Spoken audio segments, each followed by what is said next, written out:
It's that time of year again. Christmas, which can mean only one thing: festivity, joy, and Thanksgiving.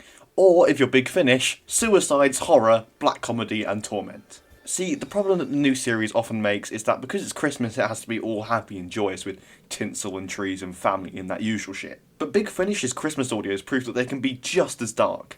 Only one episode from the TV series has actually managed to slightly get this down, ever so slightly, especially compared to the one we're looking at today.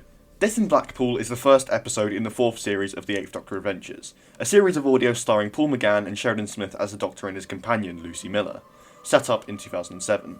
These plays have a runtime of 45 minutes to an hour and very much contain a new series feel to them. If you're new to Big Finish, then I'd suggest the first season as a good jumping on point. In fact, so will every other Big Finish fan you speak to. Although I wouldn't recommend starting off with Death in Blackpool, as it relies heavily on two previous adventures, and is Lucy's final story with the Doctor. It would be like watching The Ultimate Foe with no prior experience of the Sixth Doctor.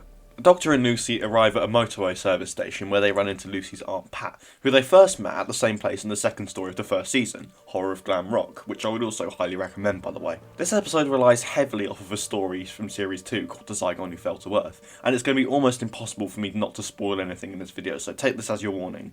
The consequences of the Zygon Who Fell to Earth leaves Auntie Pat's husband, who was a Zygon, taking Pat's form to hide the fact that she died.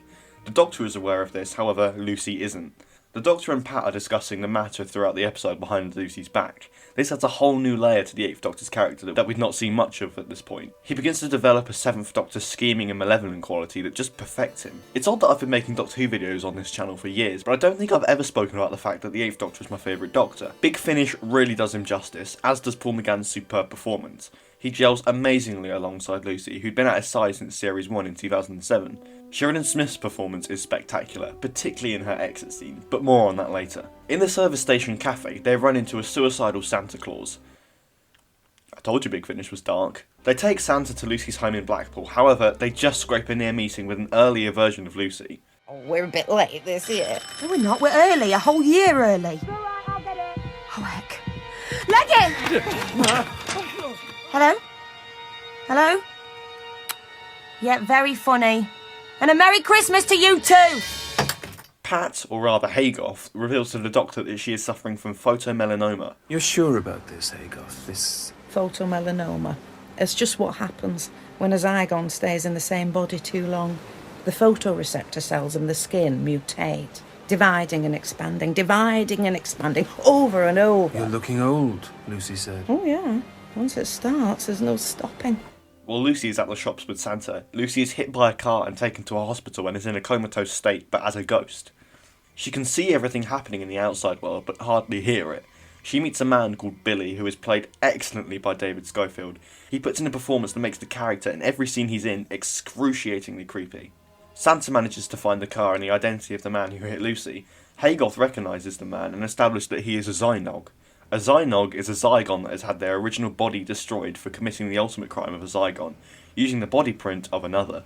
This story sheds a lot more light on the Zygons than I had anticipated. In fact, I didn't know they were going to be in it at all when I first went in. The Zynog, whose name is Landak, is after Lucy's body print. There's an amazing atmosphere in Lucy's coma scenes. It's revealed that Billy, the man in Lucy's coma, is the Zynog. He has a truly menacing character, adding to the chilling scenes, which is up there with some of the best Big Finish I think I've ever listened to. He shows Lucy the truth. Go closer to your Auntie Pat.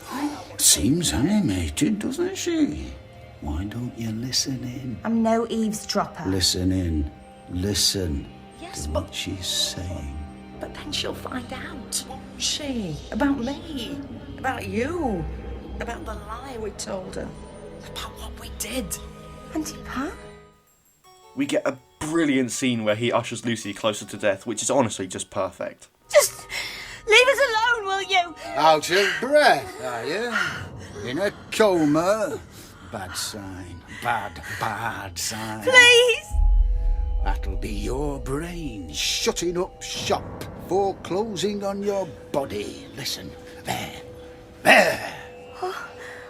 What's happening? You've seen it 100 times over on Casualty and that. The grin-faced porters pushing the trolley into resource. The awkward houseman looking like a rabbit caught in the headlights. The smooth consultant bounding in like he can will the patient back to life. The careworn staff nurse passing in the paddles. Clear! Please!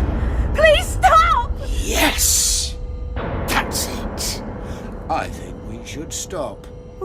No! You said it, love. Is everyone agreed? I didn't mean... No! Too late. You're mine. No. No! Time of death. Oh, look. 0 hours, 00 minutes. Happy Christmas, Lucy Miller.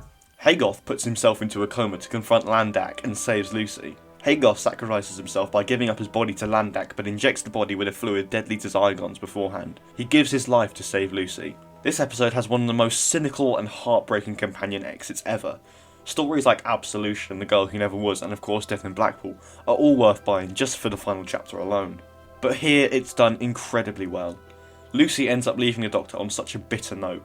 She has found out that the Doctor was lying to her the entire time. It's time for her to leave and time for the Doctor to travel the universe alone. Everything's changed. Lucy, I was wrong. I should have told And now you. I'll never be able to trust you again. Properly, like. But people are fallible. Not you, though. Not you. Yes, me, Lucy, me. I'm no superhero, you know. I don't have X-ray eyes. I can't leap tall buildings with a single bound. But you travel in time and space. You've got 2 hearts. You live in a magic box that's bigger on the inside. You know all about stuff. You're the Doctor. You're brilliant, and it was great. I mean, really bleeding great, and well, that's how I want to remember it. That's how I want to remember you. So I'm just a memory now. Yeah. The best memory I've got.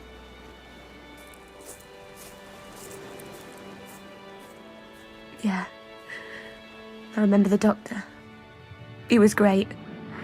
We had a great time. An amazing time. Then one night he just disappeared in his magic box. Just disappeared. And I'll never forget him. Never.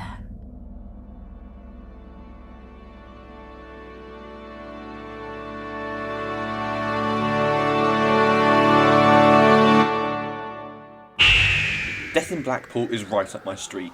If you liked Last Christmas, then you'll love this one. It's a shame it's such a continuity-heavy story, relying on a past adventure to tell the majority of the narrative. But if you have the context, it makes for a truly heart-wrenching experience, and a beautiful way to wrap up Lucy Miller's tenure.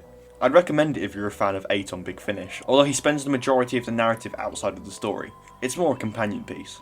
Despite all the praise I've given it, Death in Blackpool is not as good when compared to the mighty Chimes of Midnight, an earlier 8th Doctor Christmas special which somehow managed to be even darker and even creepier.